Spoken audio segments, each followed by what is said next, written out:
Hey everybody, my name is Kylie A. Welcome back to my channel, and today we're going to do my August wrap-up and my September TBR. In August, I read 10 books for a total of 3,869 pages. I read 7 audiobooks and 3 physical books. I read 7 YA books and 3 adult books.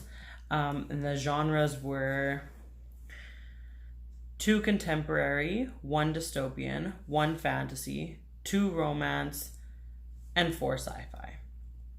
The lowest rating that I gave was a 4-star, and that's pretty typical for me because I rate based on my enjoyment, and I typically pick books that I know I will like. I did 3 month-long readathons this month. The first that I did was the NEWTs, and I won't get into every single prompt, but these are the grades that I completed for the NEWTs. A in arithmetic, A in care of magical creatures, O in charms, O in potions, E in divination, E in herbology, and E in transfiguration.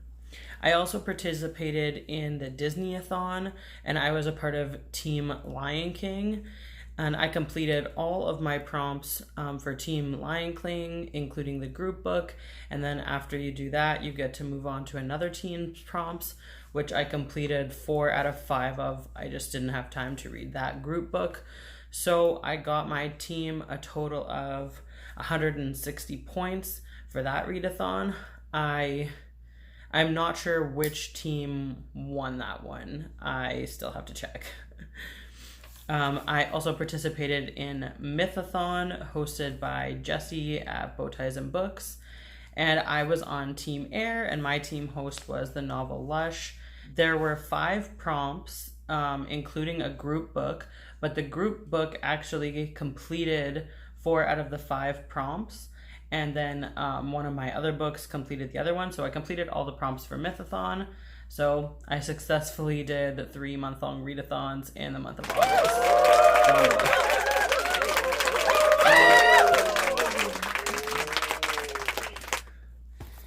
Okay, let's get right into the books. The first book that I read this month was Cress by Marissa Meyer. This is the 3rd book in the Lunar Chronicles. In this book, we follow Cress, who is born on Lunar, but she was taken from her family as a baby because she is a shell, or someone who doesn't have any powers.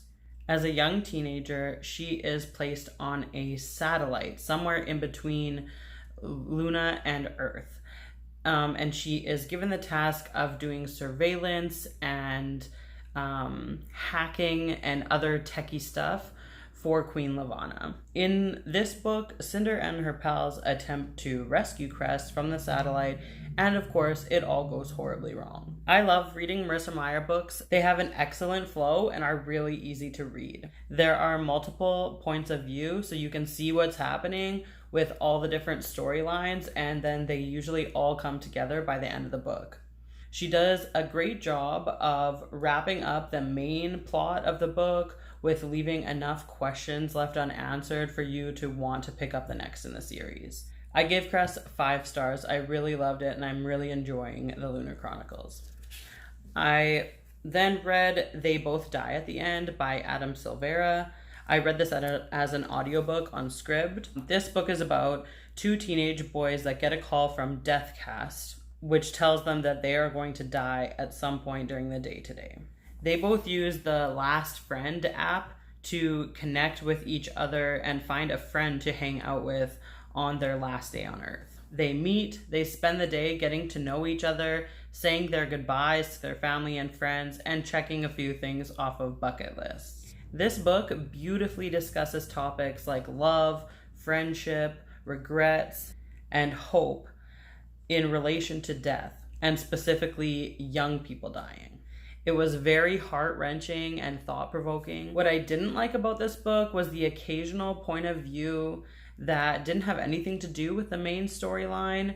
I know that it was intended as world building, I guess, but it just kind of took me out of the story, and I felt they were really unnecessary.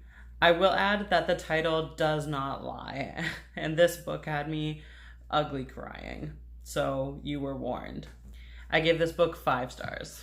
The next book I read was I'll Give You the Sun by Jandy Nelson. I had a hate to love romance with this book. I don't know how to describe this book. The main characters are twin siblings, Noah and Jude. Noah's point of view is from when they are 14 years old.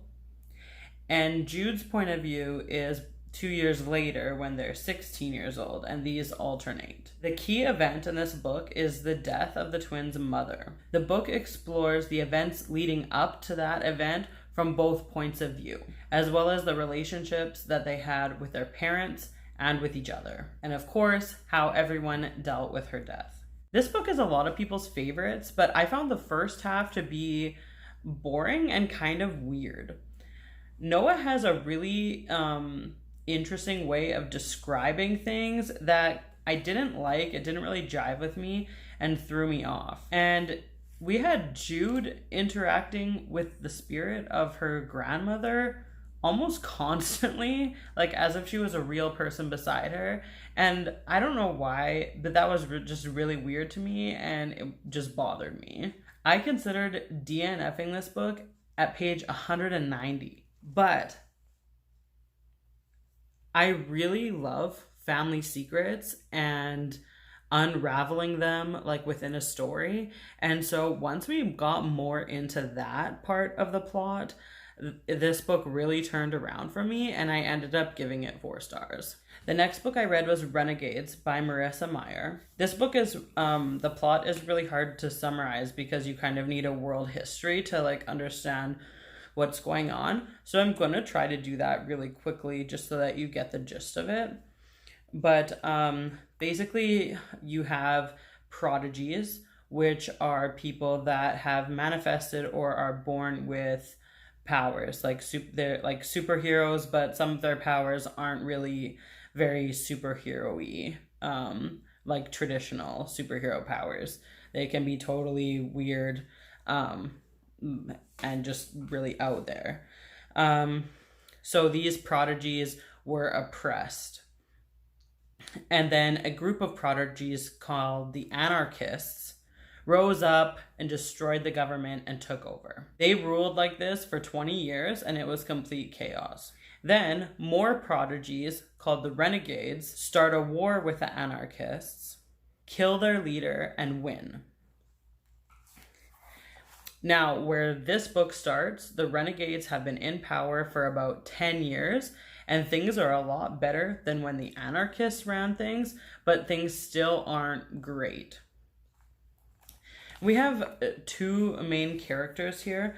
Nova is an anarchist, and she holds a grudge against the Renegades for not protecting her family, who were killed by criminals when she was young. Because Nova's alias Nightmare is masked, Nova has the opportunity to infiltrate the Renegades from the inside by posing as a regular prodigy who wants to join up.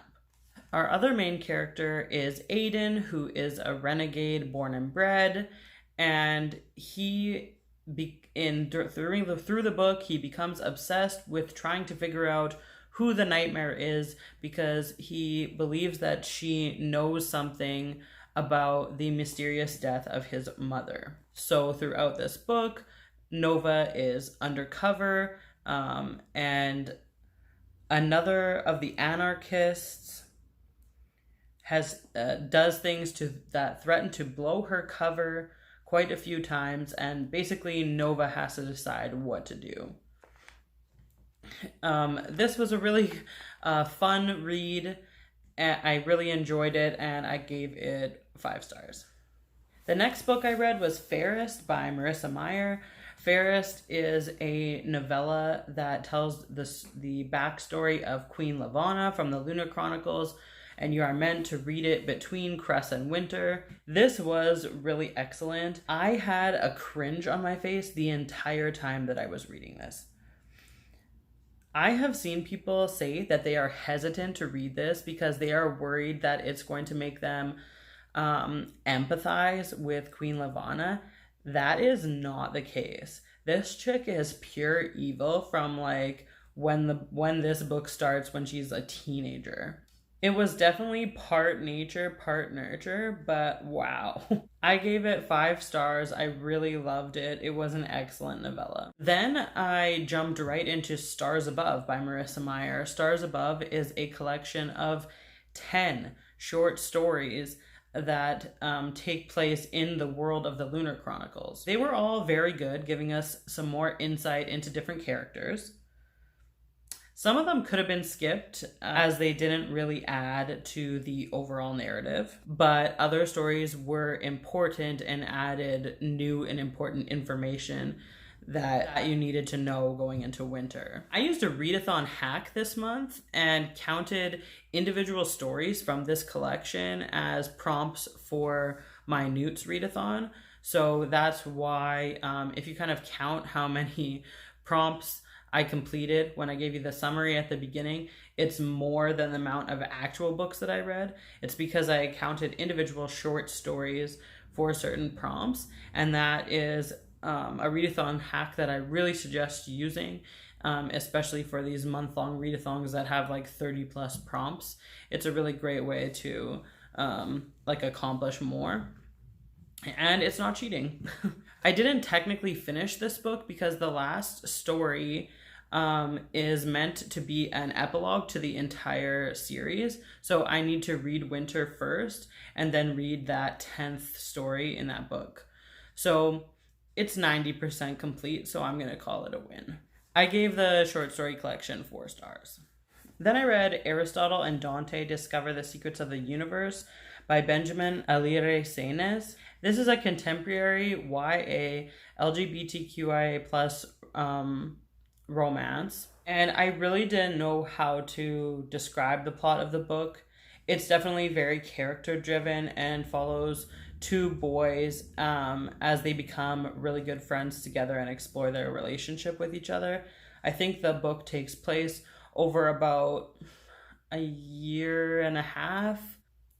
It was really, really good, and I don't know why, but I just can't really explain it that well, so I copied out what TJ Reads the Stars blurbed on Goodreads, and I'm just going to read that to you.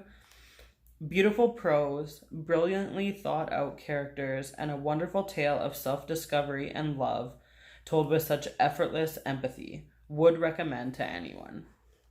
After I read that, I added to it a little bit, a coming-of-age story about 2 very different Mexican boys, the development of their friendships, and their struggles with their identities as they grow up. It was a very beautiful story that I loved a lot, and I gave it 5 stars. I read 2 smutty adult romances on audiobook this month by Lauren Blakely. One was called The Dating Proposal, and the other one was called UnZipped. The Dating Proposal was very short. The audiobook, I think, was like 4 hours long. They're both really cute romances that I really like. I gave them both 4 stars. In The Dating Proposal, the girl is an online fashion guru who was left at the altar a year ago, and she's ready to start dating again. The guy hosts a TV show that's like geeky about video games and tech and things like that. He previously dated a coworker, and when they broke up, she tried to ruin his career. So he has trust issues from that. After their meet cute, their relationship develops into coworkers, and then friendship, and then more than friendship. And they obviously both have to get over their issues. And it's just kind of cute, quick romance. In UnZipped, the guy wanted to get back together with an old flame from college. And so he went to where she used to live and had like a boombox and was doing the whole like big gesture thing, and ended up serenading some random neighbor girl.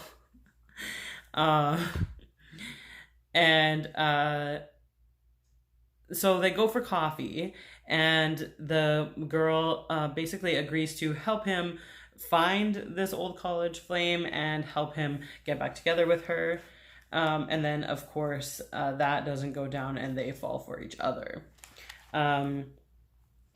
The woman is a writer for a sitcom that is basically on the chopping block for the network that she is under, and the guy is a roller coaster designer. This was another really cute romance that I really liked, and it has a fake dating trope and a road trip. So there's that. The last book that I read this month was the group book for my Team Air on Mythathon. It was called The 100,000 Kingdoms by N.K. Jemisin. This is an adult epic fantasy that I read on audiobook. 4 months after her mother mysteriously dies, Yini is summoned to come to the capital by her grandfather, who is the king, and she is named heiress to the throne. This book had a lot of politics. It had a lot of family secrets because she believed that her mom was murdered, and so she is searching for what happened there and why. And she also doesn't understand why she was named heiress, what her role is, and then will she follow the instructions that she's given, or will she create her own agenda? This book has magic. It has some sort of a class system. They have these gods that are around and like live among them and have powers, but also like the people in the castle, like in the royal family, they have something called sigils, which is some sort of like a symbol painted onto their forehead, but it's not just painted because it carries weight. And because they have these sigils, they can control the gods. Like basically, if they just tell them to do something, like give them an order, the gods have to do it. So the gods are enslaved somehow. I was really interested in it, but just personally, I don't know why, if it was just too much information all at once or whatever, but I had trouble like in the first quarter of the book, and that's probably where most of the world building and like the magic system and everything was explained. And so I didn't fully understand it, but I did really like the story, and I thought the gods were cool, even though I didn't quite get like what was going on there. But yeah, I gave it a 4 stars. I really liked it, and I probably will continue on with the trilogy, even though like it seemed like really final, the ending, but we'll try the second book and see. Okay, so that's everything that I read in August, and now I'm going to try to quickly tell you what I'm planning to read in September. September is a month of read-a-thons. There are at least 10 read-a-thons that I was interested in, but I mean, I already picked 4, and even though I kept hearing about other ones, I just had to ignore them because it's just too many. So the first read-a-thon that I heard about that I was really interested in joining was Zodiac-a-thon. Zodiac-a-thon is hosted by Carrie the Book Bell, and I'll have the links down in the description below.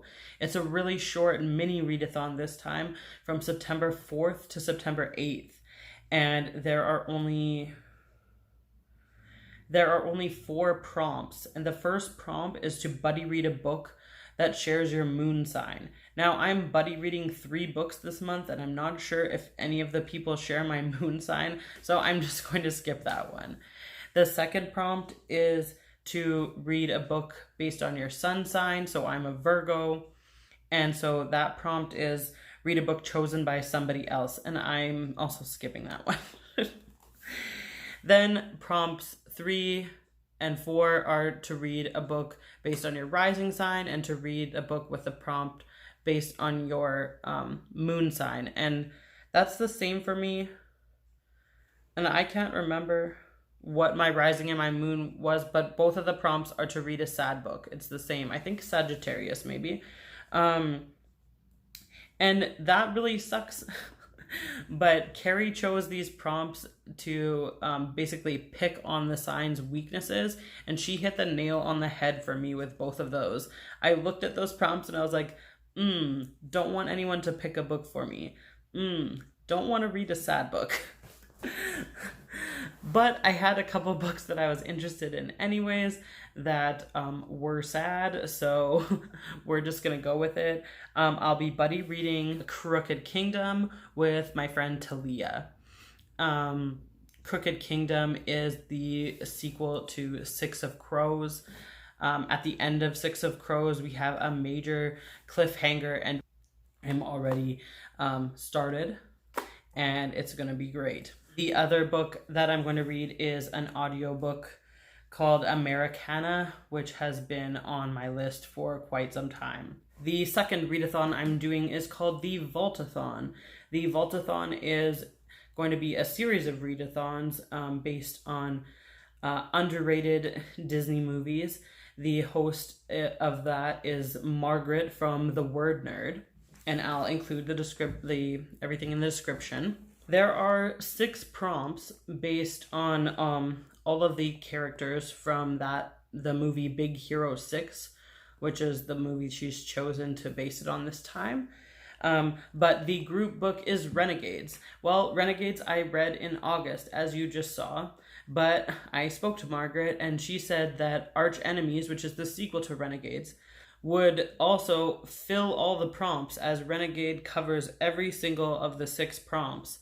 And so I would only have to read 1 book to complete this entire readathon. So I am going to read Arch Enemies this month. Vault-a-thon takes place between September 16th to September 22nd. The third readathon that I was interested in was the Avatar: The Last Airbender readathon. This readathon was created by Maylis Reads, and it goes from September 1st to September 30th. So it's a whole month. In that there are 4 teams based on the water tribe, the fire, whatever, earth, air, and then there are like the White Lotus. So if you don't want to count pages for your team, you can be on the White Lotus and just do your own thing and still participate in the readathon. I picked to be a part of the water tribe. I had not even watched 1 episode of the Avatar: The Last Airbender when I filled out these prompts and picked my team, but since then I have watched the first 3 episodes, and I think it's a really cute show, and I'm really going to enjoy reading or watching it throughout the month and participating in this readathon. My prompts for the Water Tribe, I think, are Katara, a childhood favorite book, and for that I am reading this month Harry Potter and the Philosopher's Stone, and I am annotating it. And the other prompt is Sokka, which is interesting world building, and for that one I'm going to read God's Grave by J. Kristoff. God's Grave is a sequel to Nevernight, and it is the second in a trilogy, and then the third one just came out this month. And it is about Nevernight's about a young girl, Mia. Her father was hanged for treason, I guess, at the very beginning of the book, and then her mother was taken to prison, and she was taken as well, but she escaped. And so basically she has vowed revenge against anyone that had anything to do with what happened to her family. And she gets taken in by this man who helps to train her and sends her to this school for assassins. And that's what Nevernight's about. And so God's Grave is the continuation of the story. The Avatar readathon also has a group book, which is The Rise of Kyoshi by F.C. Yee. I have reserved it from my library, but I thought that I assumed that it was going to be a graphic novel. I don't know why I assumed that, but I just did. But I don't think it is. I think it's actually a novel. And I'm not really sure that I have room for another novel in my TBR this month, but I'm going to try. We'll see what happens. Okay, so the fourth and last readathon this month that I'm going to be participating in is the Latinx-a-thon. This readathon has like a variety of hosts, and I'll link all of their Twitter handles and YouTube channels down below. It takes place between September 15th and September 24th, and the main point is to read more books by Latinx authors, but there are 5 prompts. The first prompt is to read a book written by an Indigenous or Afro-Latinx author. For that one, I'm going to read With the Fire on High by Elizabeth Avesedo. The second prompt is to read a book by an intersectional Latinx author. And for that one, I'm going to read Patsy by Nicole Dennis Benn. The third prompt is to read a translated book. And for that, I'm going to read The House of Spirits by Isabel Allende. The fourth prompt is to read a book by a Latinx author from a non-Spanish speaking country. And for that, I'm reading American Street by Ibi Zoboi. Then there's a group book called The Grief Keeper by Alexandra Villasante. And there is a bonus challenge in which you would read, each book you would read would be, the author would be from a different country. And I've, with my TBR, I have completed that. Alexandra Villasante is from Uruguay, Elizabeth Avesedo is from Dominican Republic, Nicole Dennis Benn from Jamaica, Isabel Allende is from Peru, and Ibi Zoboi is Haitian. So I would complete that. So those are the readathons and the books that I'm reading in September. I am reading 2 books that don't fit in with either of those readathons. The first one is Winter, which I am buddy reading with my friend Sarah. And it's the last book in the Lunar Chronicles, the last one that I have to read. So excited about that. Then I am I am annotating Moxie